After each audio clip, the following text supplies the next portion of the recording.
Hi, my name is Becky Luther. I'm a nurse practitioner at Ozark Regional Vein and Artery Center. Today, we're talking about scheduling.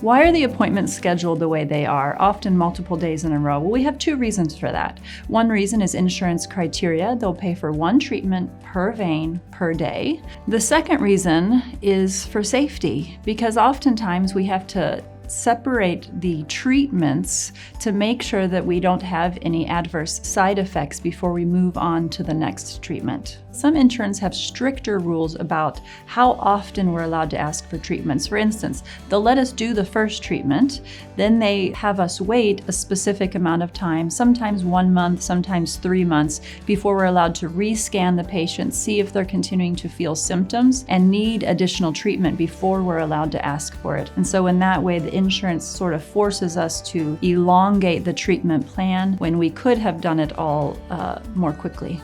We sometimes get asked the question, well, what if I don't have insurance and I'm just paying with cash? Well, the answer to that is it makes everything a lot more simple. Then we don't have to abide by insurance guidelines. We can actually do what you need when you need it, based upon what is safest and best for your health and the efficacy of the treatments.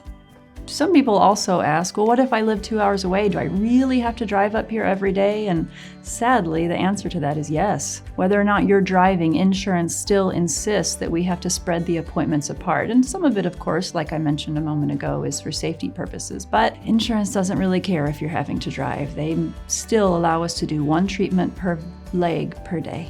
If you have any other questions about scheduling, you can call our office or visit the website to learn more.